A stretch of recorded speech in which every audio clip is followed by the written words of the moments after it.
Hello, welcome to my channel. My name is Filip Brož and this is my first video only in English about learning English. I normally prepare some videos about technology, especially about Apple for Czech people, but now I think it's a time to prepare another content for Czech people, maybe, about learning English, because in October I graduated the online English intensive speaking course, Speaking Club, and for this video I invited the main founder and main teacher Sam Grigg, and we will speaking about Speaking Club. Because if you need improve your active English skills, I think this video is will be maybe for you.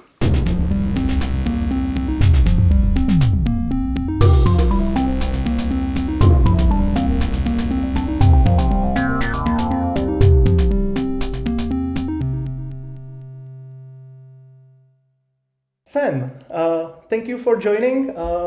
And first, could you please introduce yourself? Sure. So I'm Sam.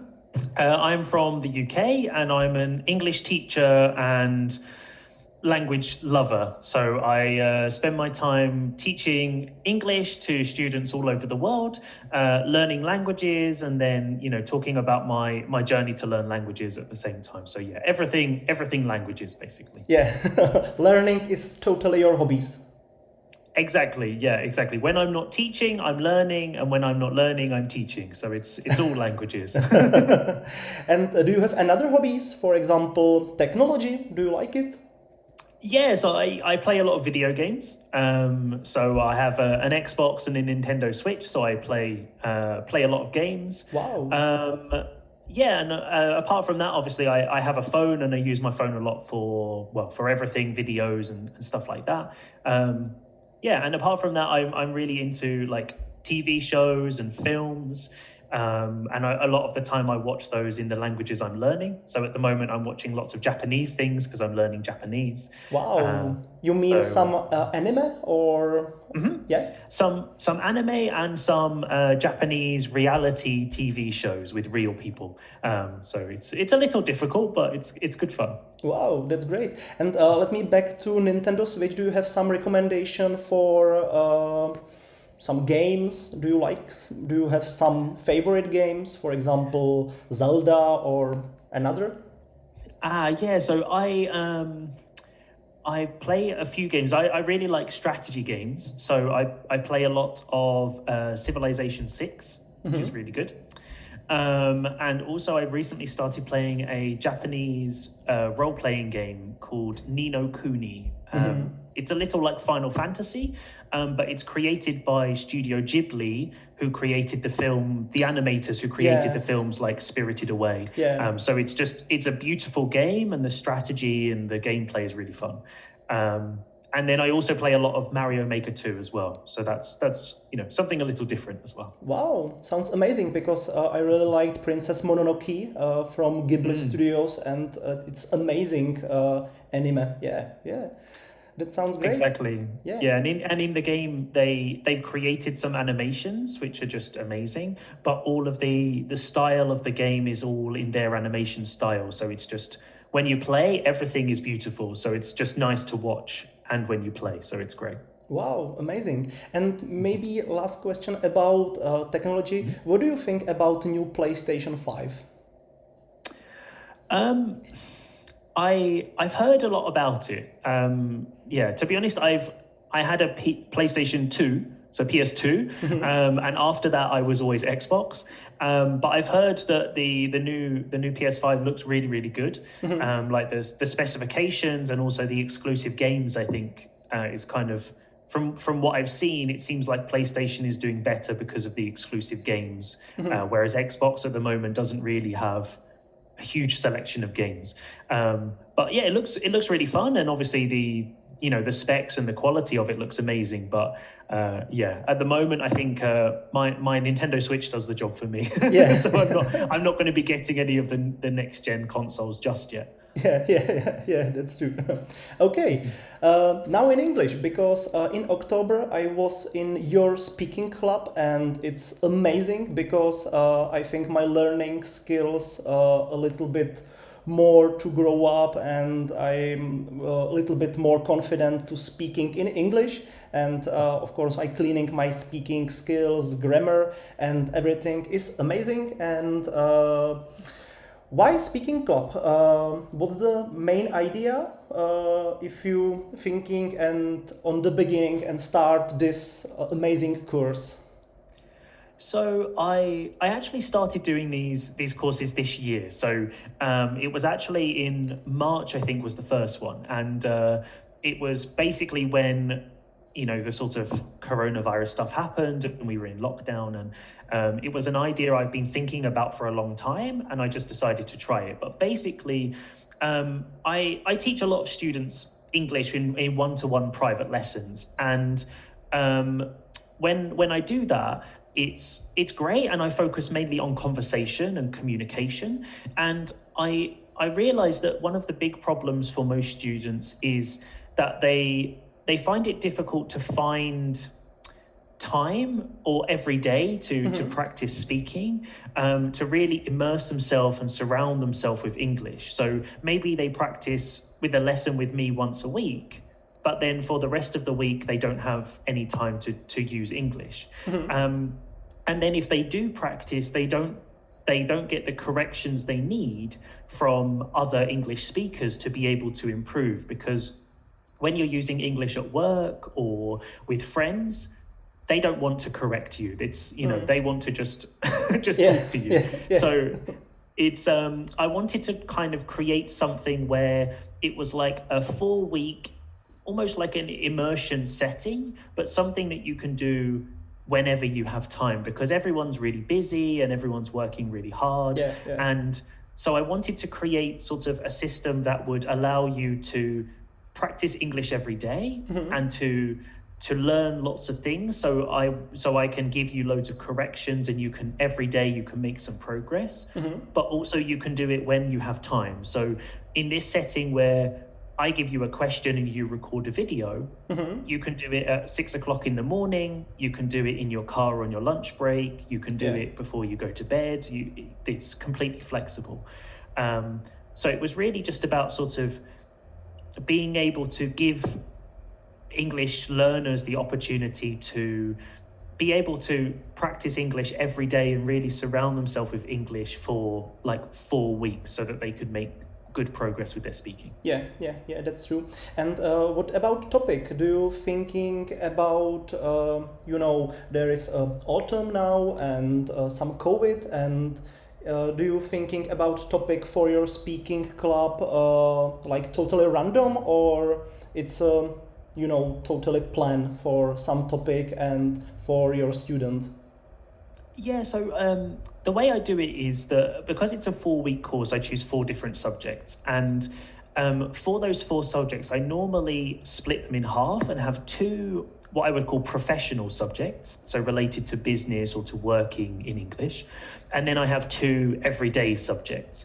And I think that mixture is good, even if you're not using English at work. Sometimes you might need to use English to send an email to a company or something more professional. So it's kind of gives you that sort of understanding of the more professional use of English. And then in terms of the actual subjects, a lot of the time I just choose subjects that I think will be really interesting. But also I do choose seasonal things. So in the October one, we did a week where we talked about Halloween, because obviously it was Halloween, so it seemed like the perfect time. And for example, when I'm doing a 2-week Christmas special in December that starts on the 30th of November. And so that one of the subjects is a week talking about Christmas because it's Christmas. So a lot of the time I try to choose subjects that I know either people find difficult, some of those subjects where maybe you talk about them all the time, but not really in a lot of detail. So stuff like the weather or, Yeah, or just like working or your job or your hobbies or something. So it's like everyone talks about their hobbies and you say, oh, I like video games, I like languages. And that's kind of it. And so I wanted to really take those subjects and really go into more detail, because then with the questions that I choose each week, I have like 5 different questions, and each question is, I want to try and get different information. So I try to really choose the questions that I put in each week to give everyone the opportunity to practice lots of different grammar and vocabulary, So like on Thursdays, we do a throwback. So we talk about the past. So that's the perfect opportunity to use all your past tenses. But whereas when there's on Wednesday, we do would you rather, and you have to choose between 2 choices, that one's really good, because then you have to use all of that comparative language, comparing ideas and saying which is better and why. And so it's when you do that, it kind of forces you to go deeper into the subject and to find new vocabulary and new phrases, more than just I do this, I like this. So it's really a way of maybe taking some of those really common subjects and increasing the depth or the variety in your speech as well. So it's and then sometimes I just choose a subject which I know will be really difficult. So for example, in one of the speaking clubs, we did the arts. So like music and theatre and literature. And that subject, I know, unless you are really interested in that subject, it's a really, really difficult subject to talk about. And so, it's really like as a challenge there to really sort of go out of your comfort zone and try and talk about things you wouldn't normally talk about, because, when in real life, when you're using English, you don't always have the opportunity to choose the subject. Sometimes someone will ask you a question and you don't know anything about the subject and you have to say something. So it's, I think sort of in this setting, it's really, I would say, relaxed, and everyone's really supportive and helpful. So it makes a really nice, positive environment to do something like talking about one of these really scary or difficult subjects, but in a really sort of nice way.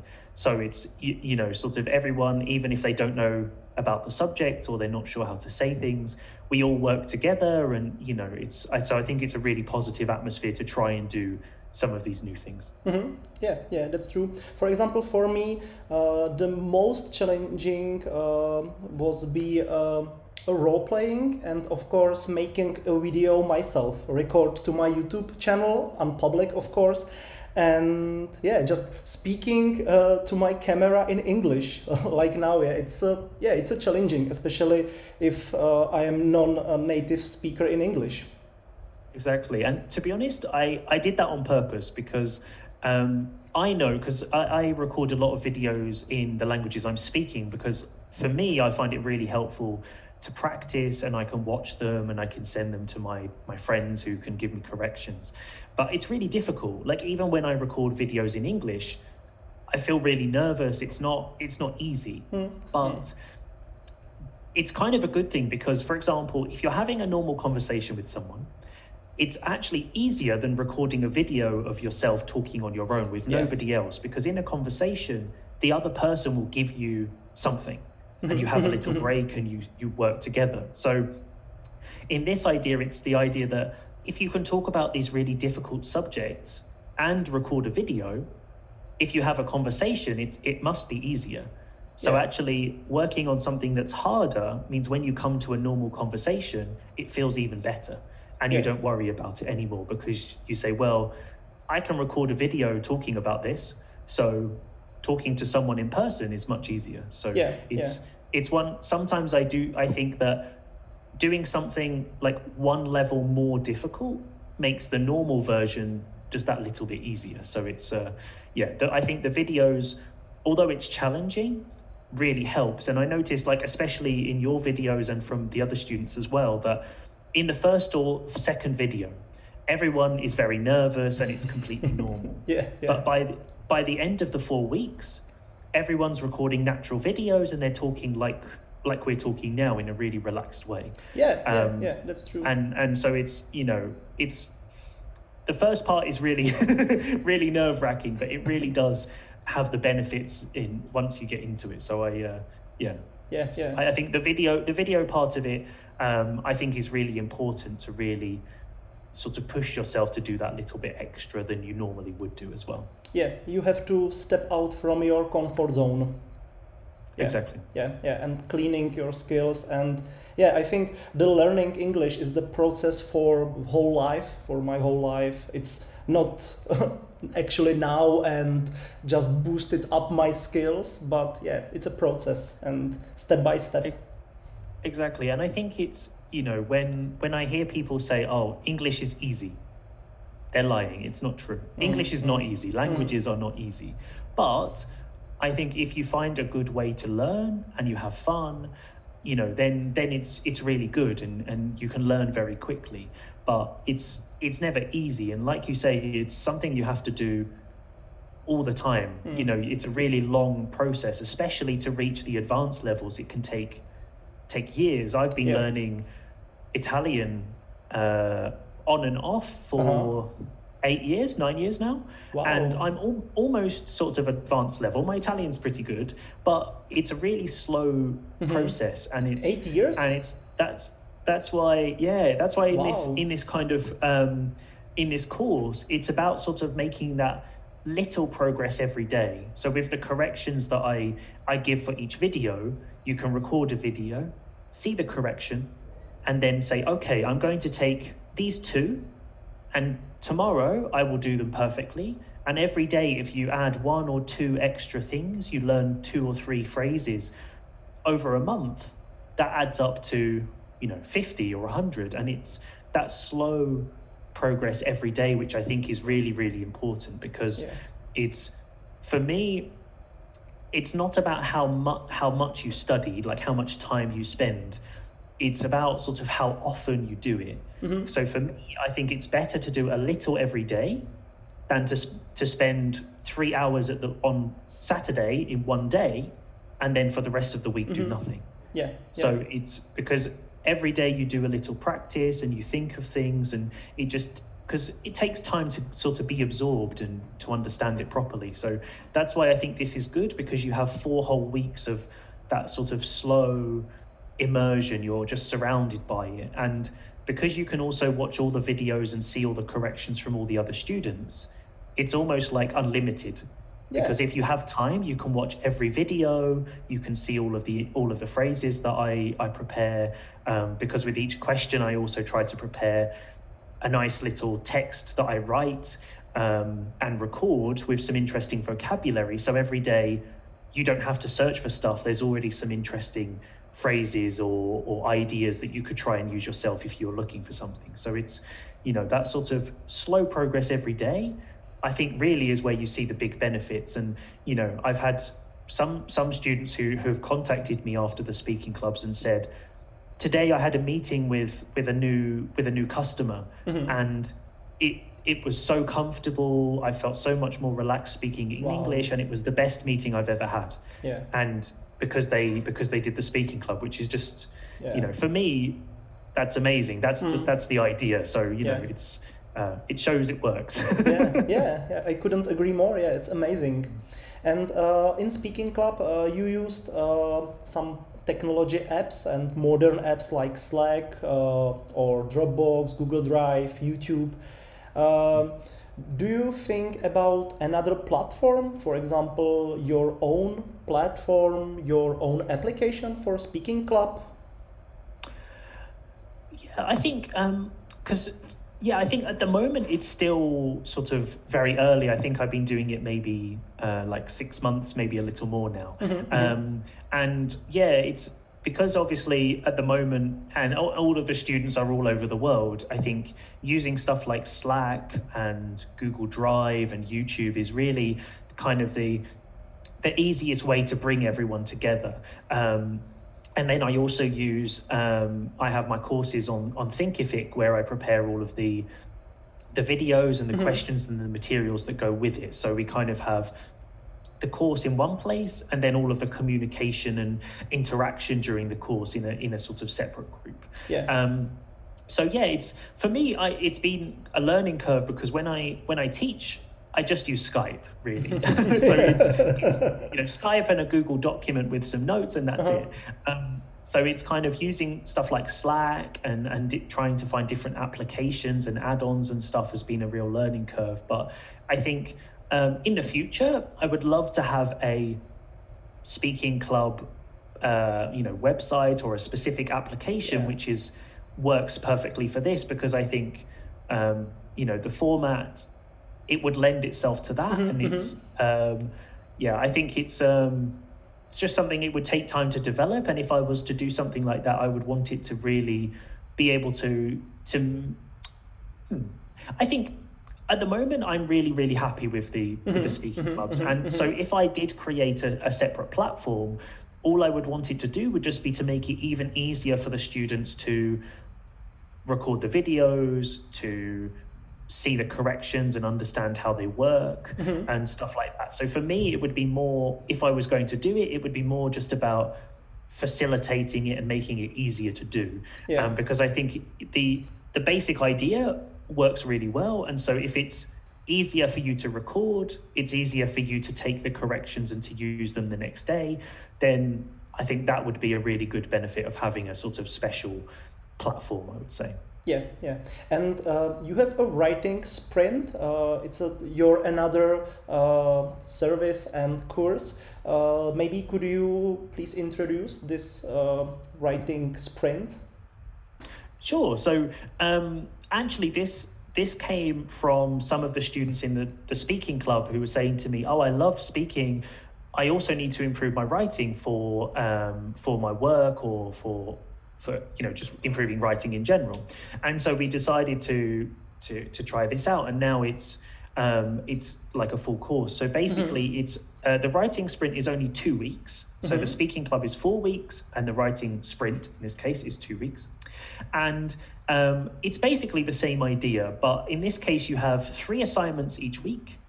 And we actually use the subjects from the previous speaking club in the writing sprint. So I wanted to make it as like a sort of as an add-on or an addition to the speaking club. So so then, for example, in the most recent one, we talked about Halloween and myths and legends, which were some of the subjects from the speaking club.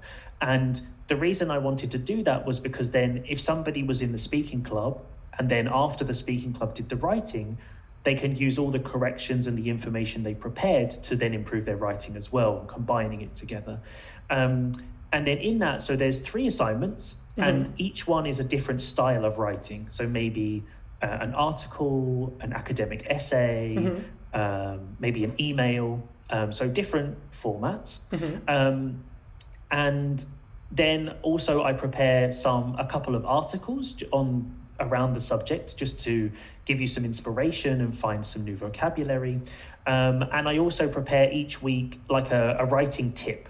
So I record a video where I give one specific tip that's going to improve your writing, maybe a writing technique or something to do with when you're planning an essay or when you're writing a professional email. So just something that you can watch and then you can use straight away to improve your writing in some way. Yeah, that's amazing. And then, then we have a Slack group, the same as we have in the speaking club. And everyone writes their assignments on a Google document. They send me the link. I add detailed corrections. And then the same as the speaking club, I always record a voice message, which just gives them sort of some suggestions and just my tips and just kind of me talking about their essay in general. So the same as I do for the speaking club, where I read through the corrections to help with pronunciation and to explain some things to focus on and some ideas. I really wanted to make sure that when I'm doing this, it's not just someone sending me a document and I just cross things out and put red color. Like in school. Exactly. Yeah, I wanted it to kind of because there's no point me reading the corrections because you can see when there's anything that doesn't make sense or I've added some comments. But it's the same with the speaking club is I like to give a little bit extra to say, this is really good, but maybe if you think about doing this or you change the structure or you think about maybe talking about it in this way, giving some extra information about maybe how to just sort of take it to that next level and improve the overall flow of the article or something like that. So for me, it's kind of that, it's sort of that little, I guess, personal touch. Like I want everyone to know, like I am actually reading them myself and I'm really taking the time to look at them. And, when I think it's nice, like if you send an article and you get a message back that someone says, your essay's really good and have a look at these ideas. Yeah. Then it's, it's a little bit more, because otherwise, if you didn't want that sort of teaching or that instruction, you would just get your text corrected by somebody else and they would just cross things out. So for me, it's not just about showing you what you're doing wrong, because the mistakes are the most important thing. The more mistakes we make, the more we learn. But for me, it's not about showing you, okay, this is wrong, this is wrong, this is wrong. Try again. It's saying, okay, this is wrong, but this is why it's wrong. Because I think when you understand why, when you know, okay, we don't say this because of this reason, this just sounds better because of whatever reason. As soon as you understand why, you will automatically improve and you will naturally start to do those things correctly because you know the reasons. If somebody just says, oh, don't say that, say this. It's hard to remember because you're like, well, I don't know why. It doesn't make sense to me. So for me, that's what I really want to make sure I add all the time, is sort of saying, okay, you can improve your writing or your speaking. This is how you do it and this is why.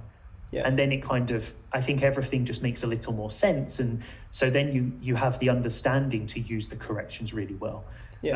So that's why I always spend the time recording the little messages afterwards, just for that little sort of teacher time, as I call it. Sounds amazing. Okay, Sam, thank you for your time and for your interview. Do you have some last recommendation except for your course about studying and learning English? So I would say, obviously talking technology, anyone who has Netflix should definitely download the Google Chrome add-on, Language Learning with Netflix. And that lets you, on your computer, watch Netflix with 2 sets of subtitles. So, for example, I watch Japanese anime now with Japanese subtitles and Italian or English. And you can also click the words and it will give you translations. It just, if you like watching TV or films and you want to use it to learn new vocabulary, it's just the perfect add-on for Netflix. And good. Apart from that, I would say, check out my YouTube. Definitely. The link in the bio, of course, in the description. And I'm just going to be sharing my language learning journey, language tips, and for anyone learning English, unless it's a video about a specific language, all of the English videos will have subtitles, so you can also watch those to learn a little bit more as well. And there's also a really great channel on YouTube called Easy English. It's part of the Easy Languages family. And they produce videos with real native speakers, and they always have subtitles in English, and they just talk about, everyday subjects, which I think for like beginner and intermediate students is a really, really good place to start. Amazing. Thank you so much for your tips and of course for your course. This is my total recommendation. It's amazing. Thank you and stay safe and see you. Perfect. See you later. Bye. Bye. I hope that you enjoyed this video, and if you have some comments, write me down. And of course, I'm looking forward to another video, especially about learning English. Thank you so much and stay safe and see you. Bye bye.